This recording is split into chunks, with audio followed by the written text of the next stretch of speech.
Have you ever stared at a problem that's so messy, so tangled, you just don't know where to start? Well, today, we are unlocking a secret weapon that lawyers use to cut through that kind of chaos.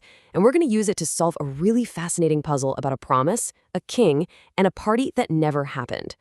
I mean, seriously, think about it. You've planned something big, maybe you've booked a venue, you sign the contract, and then, bam, something totally out of your control happens, and the whole thing is just impossible. So, are you still on the hook? Well, the law actually has a pretty cool way of figuring that out. So here's our roadmap. We're going to start with the kind of problem that trips everybody up. Then I'm going to introduce you to the 4-step toolkit for solving it. We'll take it for a spin on a famous old case, see how the court decided, and then, most importantly, we'll see why this way of thinking is basically a superpower you can use every single day. All right, so let's define the challenge here. Imagine two people make a perfectly good deal. Everything seems set, but then some crazy unforeseen event, a total curveball, swoops in and changes everything. What do you do then? This is the exact puzzle that contract law has to figure out. And we're not talking about someone just breaking a promise. We're talking about the whole reason for the promise just disappearing into thin air. You know, to find a fair answer in that kind of mess, you can't just guess. You need a system. And that system, that amazing tool that lawyers use to bring order to chaos, is called IRAC. It's a really simple 4-step method for taking apart any complex problem and laying out all the pieces in a clear, logical way. So what does IRAC even stand for? It's issue, rule, application, and conclusion. It's a sequence, right? First, you figure out the issue. What's the actual question we need to answer? Then you find the rule. What law or principle applies here? Next up is application. This is where you connect that rule to the specific facts of your situation. And finally, the conclusion. You state the logical result. See, it's a path from total confusion to crystal clarity. Okay, to see just how powerful this is, let's apply it to a real-life legal drama. We're going to travel back to London in 1903 for the famous case of Krell versus Henry. It's the perfect example of a simple deal that got hit by a royal surprise. The facts are actually really simple. A guy named Henry rented an apartment from Krell for 2 days. Now, why would he do that? Well, it was for one reason and one reason only: to watch King Edward VII's coronation parade, which was scheduled to go right past the window. But then, right before the big day, the king got sick, and the whole parade was called off. And that brings us to the very first step of our IRAC analysis, the issue. The court legal question is pretty straightforward. Does Henry still have to pay the full price for the room, even though its only purpose, watching that parade, completely vanished?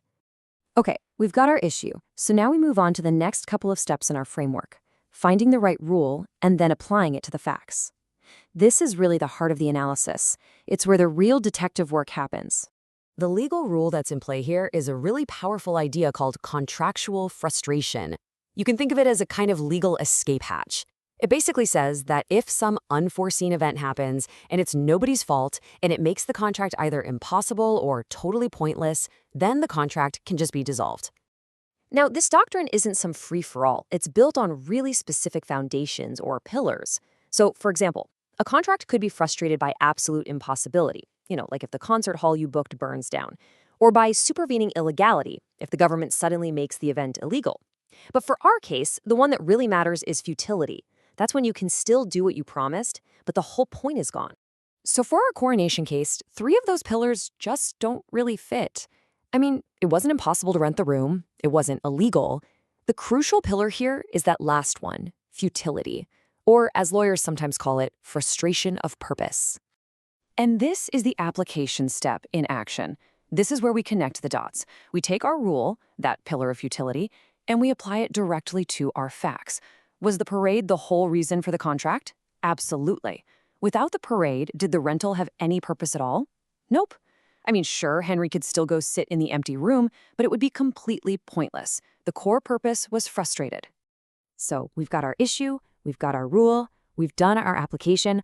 All of that leads us logically to the final step of the IRAC framework, the conclusion. So what did the court decide?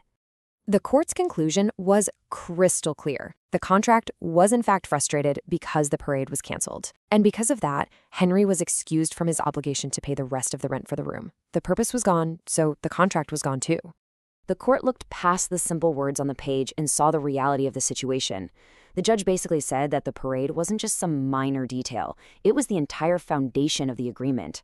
This wasn't just a simple room rental. It was a parade viewing rental. And when that foundation crumbled, the whole deal came down with it. So let's zoom out. Why does a dusty old case about a king's canceled parade matter to us today? Because honestly, the outcome of the case isn't the most important part. The real gem here is the incredible power of the framework we use to figure it out. Think about it. Whether you're writing a business proposal, figuring out a tech problem, or heck, even just trying to win an argument with a friend, the IRAC method, issue, rule, application, conclusion, gives you a structure to think clearly, to build a rock-solid case, and to present your ideas in a way that just makes sense. It's a mental model for clarity. And that leaves us with one final thought. This 100-year-old case has never been more relevant. I mean, just think about all the disruptions we deal with now. Could a global pandemic frustrate a year-long gym membership? Could a sudden supply chain crisis frustrate a huge construction contract? The world is always going to throw curveballs at us, but having a clear framework like IRAC, well, that gives us the power to solve them.